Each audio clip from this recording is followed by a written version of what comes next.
Kinuha na nga natin tong complete set ng bagong Happy Meal na McDo. Ito nga yung Sonic 3 na malapit nang ipalabas dito sa ating sinihan. May 8 variant nga to na available. At wag na natin patagalin guys, unboxan natin to. Syempre unahin natin ang bida na si Sonic. Ito yung original roller. Yung kasama nga sa box guys yung sticker niya, yung roller at mismo si Sonic. Soft lang yung details at poor lang ang kanyang paint job. Syempre di naman tayo gano'n mag-i-expect dahil ito nga ay isang Happy Meal toy. At ikabit na pala natin siya sa kanyang roller. Pwede nyo nga ilagay ang kanyang sticker para mas maganda. Pero ako hindi ko muna nilagay kasi wala lang. Try na nga natin itong pagulungin. O diba? Buksan na natin itong kasunod guys. Ito nga ay si Sonic din. Ito yung alt roller niya. This time nga pula ang kanyang roller. Iba rin yung combination ng sticker. Yung forma nga ni Sonic ay hindi naman nalalayo gaano. At ayan na siya guys. Ano pang hinihintay natin? Pagulungin na natin to. Next nga bubuksan natin itong Super Saiyan na Sonic. Ito nga yung Sonic Plus Alt Roller. Kasama pa rin dito yung sticker niya na maraming kidlat. Ito na yung Super Saiyan na Sonic guys. Uy, spoiler. Pero parang mas magaang to sa dalawang naunang Sonic. Anyways, kabit na natin to. Ang ganda pala ng kulay nito guys. At pagulungin na natin.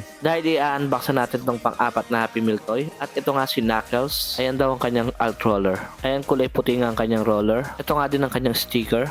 At syempre di mawala si Knuckles. Sabit na nga natin to kagad sa kanyang roller. At ayan na siya guys, galit na galit. Doon ka nga at gumulong. Yung natira palang apat guys, ay buksan natin sa part 2. So yun lang muna. Thank you for watching.